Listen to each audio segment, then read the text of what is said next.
ആമുഖമായിട്ടൊരു കാര്യം പറയട്ടെ. ഞാൻ പൂർണ്ണമായും സിബിന്റെ സമ്മേളനമാണ്. ഞാനിതിൽ വരുന്നത് ഈ വിഷയത്തിൽ സിബിന് ഒരു പൂർണ്ണ പിന്തുണ. പൊതുവെ ഇത്തരം വിഷയങ്ങളിൽ നമുക്കറിയാം, ഈ അവനവന്റെ കാര്യം നോക്കി ജീവിക്കുന്നവരാണ് നമുക്ക് ചുറ്റും എല്ലാവരും ഉള്ളത്. നഷ്ടങ്ങളെയൊക്കെ പൊതുവെ എല്ലാവരും വലിയ ഭയവുമാണ്. തുടക്കത്തിൽ ഈ വിഷയം പബ്ലിക്കായിട്ട് സിബിൻ എന്നോട് പേഴ്സണലി അവന്റെ ഒരു വിഷമം പറയുകയും അത് പബ്ലിക്കലി പറഞ്ഞിട്ടാണ് ഇത് കൂടുതൽ ചർച്ചയാവുന്നത്. അതുകൊണ്ടാണ് സിബിൻ ഇത് പറഞ്ഞപ്പോൾ ഇതിനകത്ത് വരാമെന്ന് ഞാൻ പറയട്ടെ. അത് ആമുഖമായി പറയട്ടെ. ഇത് എന്റെ പത്രസമ്മേളനമല്ല. പിന്നെ എന്തെങ്കിലും ഇതുമായിട്ട് കണക്ട് ചെയ്തുകൊണ്ട് ചോദിക്കുക പറയാം. അതോടൊപ്പം ഒരു കാര്യം കൂടി ഞാൻ കൂട്ടിച്ചേർത്ത് പറയാം. കഴിഞ്ഞ ദിവസവും ഇന്ന് സിബിന്റെ പത്രസമ്മേളനമാണ്. അഖില നീ അതിൽ പോകരുത് എന്ന് എന്റെ ചില അടുത്ത സുഹൃത്തുക്കൾ ഉപദേശിച്ചു. അപ്പൊ അവർ എന്നോട് പറഞ്ഞത്, സിബിൻ പറയുന്നതൊക്കെ നിനക്ക് വിശ്വസിക്കാമോ? അവൻ പറയുന്നത് കള്ളത്തരമല്ലേ? ഞാൻ പറഞ്ഞത് ഒറ്റ കാര്യമേ പറഞ്ഞുള്ളൂ. ഒരു തെളിവും അവൻ എനിക്ക് തന്നില്ലെങ്കിലും അവൻ പറയുന്നത് 100% സത്യമാണെന്ന് മനസ്സിലാക്കിയിട്ട് തന്നെയാണ് ഞാൻ പ്രതികരിച്ചത്. അത് പറയാനുള്ള കാരണം, സിബിനെ പോലുള്ള ആളെ സംബന്ധിച്ച്, ഏഷ്യാനെറ്റിൽ വർക്ക് ചെയ്തുകൊണ്ടിരുന്ന ഒരാളെ സംബന്ധിച്ച് അവിടുന്ന് പുറത്തിറങ്ങി ആ ചാനലിനെതിരെ പറയേണ്ട യാതൊരു കാര്യങ്ങളുമില്ല. അവന്റെ ഉള്ളിൽ എത്രത്തോളം വേദന ഉണ്ടായിട്ടുണ്ട് എന്നുള്ളതിന്റെ ഒരു വലിയ തെളിവാണ് ചെന്നൈ പോലുള്ള സ്ഥലത്ത് പോയിട്ട് ആദ്യം പോലീസ് സ്റ്റേഷനിൽ പോയിട്ട് പരാതി കൊടുത്തപ്പോൾ സ്വീകരിക്കാതിരിക്കുകയും വീണ്ടും അതിനെതിരെ പോരാട്ടം അദ്ദേഹത്തിന്റെ കൂടെ സഹായത്തോടുകൂടി കോടതി വഴി DGP നിങ്ങൾ എത്ര പേര് പോകും? നമുക്കെല്ലാവർക്കും ഇത്ര വലിയ കോർപ്പറേറ്റുകളിൽ നിന്നൊക്കെ പ്രശ്നങ്ങൾ നേരിടേണ്ടി വന്നു കഴിഞ്ഞാൽ നമ്മൾ എന്തെങ്കിലുമൊക്കെ പറയും, ഒരു ഫേസ്ബുക്ക് പോസ്റ്റോ മറ്റു കാര്യങ്ങളൊക്കെ പറഞ്ഞിട്ട് നമ്മൾ അതിനെ ഒന്ന് സ്റ്റോപ്പ് ചെയ്യും. പക്ഷേ ഒരു ചെറുപ്പക്കാരൻ അതിനെതിരെ പോരാടാൻ തീരുമാനിക്കുന്നു. എന്താണ് ലാഭം? അപ്പൊ ഒരു ലാഭവും പ്രതീക്ഷിക്കാതെ ജീവിതത്തിൽ വലിയ നഷ്ടങ്ങൾ, ഇപ്പൊ ബാക്കി തുടർന്ന് സിനിമയിൽ നിന്ന് അവരുടെ പേര് മാറ്റി, റിലീസ് ആവുന്ന സിനിമയിൽ നിന്ന് പേര് മാറ്റി, മറ്റു പല രീതിയിലുള്ള പ്രശ്നങ്ങൾ, ത്രെട്ടുകൾ, ഭീഷണികളൊക്കെ വരുന്ന സമയത്തും അവർ അങ്ങനെ ഇറങ്ങി തിരിച്ചിട്ടുണ്ടെന്നുണ്ടെങ്കിൽ അവരുടെ ഉള്ളിൽ എവിടെയോ വേദനിക്കപ്പെട്ടിട്ടുള്ള ഒരു മനുഷ്യനുണ്ടായി. ആ വേദനിക്കപ്പെട്ട മനുഷ്യനൊപ്പമാണ് ഞാൻ അന്ന് സമയത്തും ഈ മരുന്ന്, ഞാൻ മെഡിക്കൽ കമ്പനിയിൽ വർക്ക് ചെയ്തതാണ്, സൈക്കാട്രിക് ഡിവിഷനുള്ള കമ്പനിയിൽ വർക്ക് ചെയ്തിട്ടുണ്ട്, റിസർച്ച് കമ്പനികളിൽ വർക്ക് ചെയ്തിട്ടുള്ളതാണ്. എനിക്കറിയാം ഒരു ഫാർമ കമ്പനിയിൽ ഏതെല്ലാം രീതിയിൽ ഇത്തരം റിസർച്ചുകൾക്ക് വേണ്ടിയിട്ട് ആൾക്കാരെ ഉപയോഗിക്കുന്ന കാര്യം. അപ്പൊ ഇതും കൂടെ പറഞ്ഞിട്ടാണ് ഞാനും ഈ വിഷയത്തിൽ വന്നത്. ഇനി നിങ്ങൾക്ക് എന്തെങ്കിലും ചോദിക്കാണെന്ന് നേരത്തെ ഇദ്ദേഹം ചോദിച്ചപ്പോൾ ഞാൻ പറഞ്ഞു ഞാൻ മറുപടി പറയാമെന്ന് പറഞ്ഞു. അതായത് ഈ ഷോയിൽ ഇവർക്ക് തീരുമാനിക്കാം ആരെ ജയിപ്പിക്കണം എന്നുള്ള കാര്യങ്ങൾ കാര്യം ഓർമ്മ മതി. അപ്പൊ ഉദാഹരണത്തിന് കഴിഞ്ഞ സീസൺ എടുക്കാം. തുടക്കത്തിൽ ഈ കഴിഞ്ഞ സീസണിൽ മുന്നിൽ വരാൻ നിന്നത് മനസ്സിലാക്കി ഞാൻ ആയിരുന്നില്ല. ഞാൻ ഭയങ്കര നെഗറ്റീവ് ആയിരുന്നു. വിഷ്ണു ആയിരുന്നു മുന്നിൽ വരാൻ നിന്നിരുന്നത്. അതുകൊണ്ട് തന്നെ ഒരു എപ്പിസോഡിൽ നിന്ന് വിഷ്ണുവിനെ പരമാവധി ഒഴിവാക്കുകയും വിഷ്ണുവിന്റെ ആദ്യത്തെ ക്യാപ്റ്റൻസി ടാസ്ക് നിങ്ങൾ എടുത്ത് നോക്കുക, അത് പസിൽ ടാസ്കാണ്. പസിലുകൾ അറേഞ്ച് ചെയ്യുന്നത് വിഷ്ണു അല്ല, അവർ അറേഞ്ച് ചെയ്ത് കൊടുക്കുന്ന പസിലാണ് വിഷ്ണുവിന്റെ മുന്നിലേക്ക് എത്തുന്നത്, അല്ലെങ്കിൽ ഒരു മത്സരാർത്ഥിയുടെ മുന്നിലേക്ക് എത്തുന്നത്. ഈ മത്സരത്തിൽ ഈ മത്സരാർത്ഥി വിജയിക്കണോ വേണ്ടയോ എന്ന് മുൻകൂറായിട്ട് തീരുമാനിച്ചുകൊണ്ട് ഒരു ടാസ്ക് അവർക്ക് പ്രിപ്പയർ ചെയ്യാൻ പറ്റും. നമുക്കത് ജയിക്കാൻ പറ്റില്ല. അന്ന് വിഷ്ണുവിന്റെ ഈ പസിൽ വിഷ്ണു എത്ര ശ്രമിച്ചിട്ടും വിഷ്ണുവിന് സെറ്റ് ചെയ്യാൻ പറ്റുന്നില്ലായിരുന്നു. ആ ടാസ്കിൽ ഷിജിച്ചേട്ടനാണ് ജയിച്ചത്. ആ ടാസ്കിൽ തന്നെ ഷിജിച്ചേട്ടന്റെ ഒപ്പം മത്സരിച്ച ഞാൻ ആരാണ് മറന്നുപോയി, ഒരാൾ ഉണ്ടായിരുന്നു. അയാളുടെ പസിലും അപ്പത്തിന് 4 വഴിയാക്കിയിട്ട് വിഷ്ണുവിന്റെ കുറെ സമയം ട്രൈ ചെയ്തപ്പോഴത്തേക്ക് ബിഗ് ബോസ് അനൗൺസ് ചെയ്തു, നിങ്ങൾ ലിവിംഗ് റൂമിലേക്ക് പോവുക. സമാനമാണ്. ഞാൻ ഇനി ഒരു 2 കാര്യം കൂടെ പറയാം. കഴിഞ്ഞ സീസണിൽ അവർ ആഗ്രഹിച്ചത് ഒരു മത്സരാർത്ഥി ഫിനാലിൽ എത്തണമെന്നും ആ മത്സരാർത്ഥി വിജയിക്കണമെന്നും അവർക്കൊരു വ്യക്തമായ പ്ലാൻ ഉണ്ടായിരുന്നു. ആ പ്ലാന്റെ അടിസ്ഥാനത്തിൽ പക്ഷേ 63ാമത്തെ ദിവസത്തെ എവിക്ഷനിൽ ആ പർട്ടിക്കുലർ മത്സരാർത്ഥി സെക്കൻഡ് ലാസ്റ്റ് നിൽക്കുകയാണ്. വോട്ടിംഗിൽ സെക്കൻഡ് ലാസ്റ്റ് ആണ്. ഒരു പക്ഷേ വന്നാൽ എവിക്ട് ആയി പോയേക്കാം.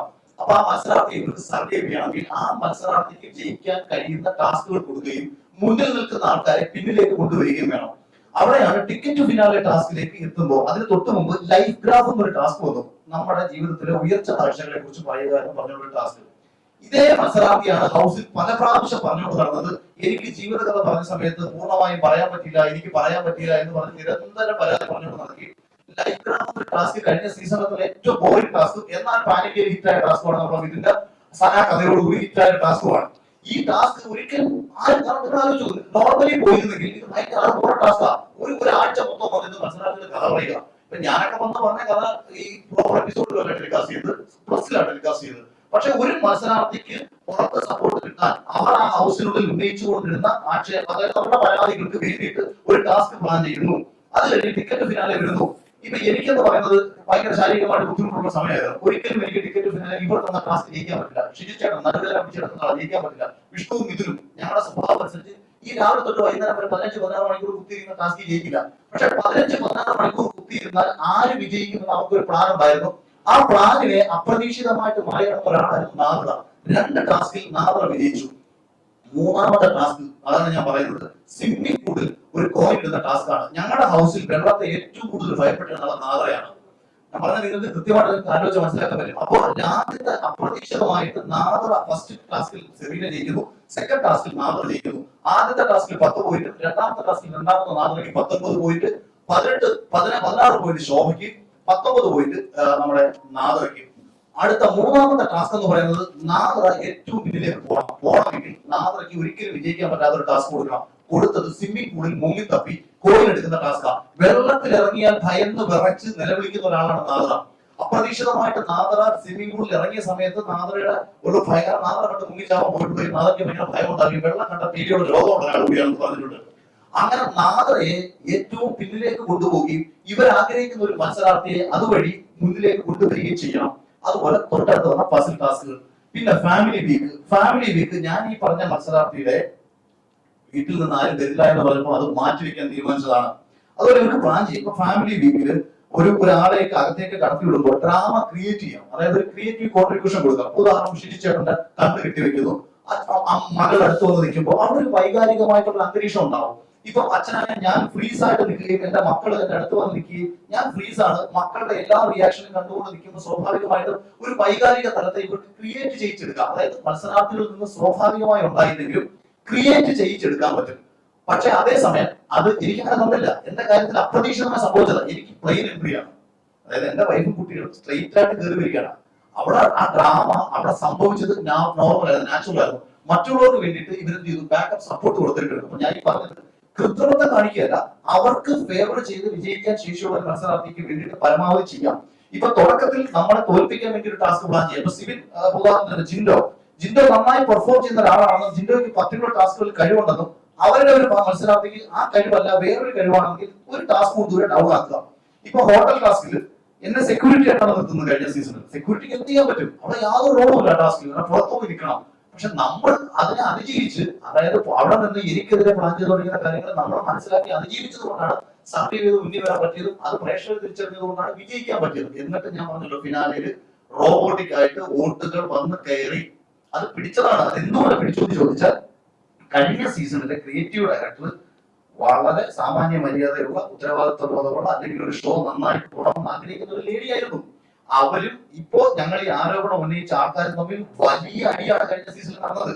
അവരുടെ ഒറ്റ കടുംപിടുത്തമായിരുന്നു ഈ ഷോ നന്നായി തന്നെ വരണം, നല്ല, അതായത് പ്രേക്ഷകർ ആഗ്രഹിക്കുന്ന ഒരു മത്സരാർത്ഥി ജയിച്ചു വരണം. അതിനാൽ ചില ആൾക്കാർ പറഞ്ഞു എനിക്ക് ഫേവറിസം കിട്ടുന്നൊക്കെ ചിലർ പറഞ്ഞു. എനിക്കൊരു ഫേവറിസം കിട്ടില്ല, നല്ലൊരു മത്സരാർത്ഥി എന്നൊരു പ്രേക്ഷകർ ഇഷ്ടപ്പെടുന്ന ഒരു മത്സരാർത്ഥി ജയിച്ചു വരട്ടെ എന്ന രീതിയിൽ അവരവിടെ കടുംപിടുത്തം പിടിച്ചിട്ടുണ്ടായിരുന്നു. അങ്ങനെ ദിസ് ഈസ് ടോട്ടലി അൺഫെയർ എന്ന് പറഞ്ഞിട്ട് ഈ ഞങ്ങൾ ഈ പറഞ്ഞ ആൾക്കാർ മെസ്സേജ് അയച്ചത്, എന്റെ ബാക്കപ്പ് പാർട്ടി, ഞാൻ വിജയിച്ച പാർട്ടിക്ക് പങ്കെടുത്തിട്ടില്ല. ഞാൻ വിജയിച്ച ദിവസം ഏഷ്യാനെറ്റിന്റെ ഒരാൾ പോലും അന്നേ ദിവസത്തെ ബാക്കപ്പ്, അന്ന് രാത്രിയിലെ ബാക്കപ്പ് പാർട്ടിയിൽ പങ്കെടുക്കാതെ പോയതാണ്. കാരണം അവർ ആഗ്രഹിച്ചതും അവർ ചിന്തിച്ചത് ഇയാളെ അല്ല. കാര്യം മുൻകൂറായിട്ട് ഷോയിൽ കയറുന്നതിന് മുൻപേ വാക്ക് കൊടുത്ത് ഒന്നുകിൽ ഷെയർ വാങ്ങിയിട്ടോ അല്ലെങ്കിൽ മറ്റെന്തെങ്കിലും രീതിയിൽ ഭാവിയിൽ പ്രയോജനം എടുത്ത് കൊടുക്കാന്ന് പറഞ്ഞിട്ടോ ആ പ്ലാനുകൾ പൊളിഞ്ഞു. അതിന്റെ ദേഷ്യം ഉണ്ടായിരുന്നു. അല്ല, ഞാൻ വിജയിച്ച ആളല്ലേ, ഞാൻ ജയിച്ചതിന് ശേഷം ഞാൻ എന്നിട്ട് ഞാൻ പറയാം, ഞാൻ ഏഷ്യാനെറ്റിന്റെ ഫസ്റ്റ് ഒരു പ്രൊമോഷനാണ് പോകുന്നത്, ഒരു സീരിയലിന്റെ പ്രൊമോഷൻ.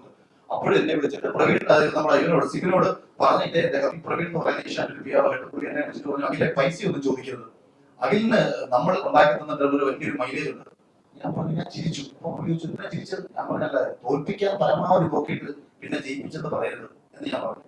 ഇതൊക്കെ എനിക്കറിയാം, ഞാൻ അറിയാത്ത പൊട്ടനാണെന്ന് വിചാരിക്കരുത്. പൈസ തന്നെങ്കിൽ ഞാൻ അത് ചെയ്യും. അപ്പൊ പൈസ കയറുന്നത് അപ്പൊ ഇതായിരുന്നു തുടക്കത്തിൽ ഇറങ്ങിയതിനു ശേഷം ഉണ്ടായിരുന്നു. പക്ഷെ എനിക്ക് പറയേണ്ട കാര്യമില്ല, ഇപ്പോഴും ഇത് പറയേണ്ട കാര്യമില്ല. കാര്യത്തിൽ ഒരാളുടെ ഒരു പ്രശ്നം എന്റെ മുന്നിലേക്ക് എത്തിയപ്പോ എനിക്ക് നിശബ്ദത പാലിച്ചൂടെ? എനിക്ക് എന്താണ് നഷ്ടം? ഇപ്പം സ്വിമ്മിംഗ് പൂൾ ടാസ്ക് എന്ന് പറഞ്ഞാൽ അഖിലൊക്കെ മെൻഷൻ ചെയ്തൊരു കാര്യമുണ്ട്. അതിനകത്ത് ഈ നാദർക്ക് വെള്ളം പേടിയാണ് എന്നിവർ എങ്ങനെ മനസ്സിലാക്കി? എന്റെ ഇവര് ക്ലിയർ ആയിട്ട് മനസ്സിലാക്കിയിട്ടുള്ളത് ആദ്യത്തെ സൈക്കാട്രിക് സെഷനിലൂടെയാണ്, ഒരു സംശയമില്ല.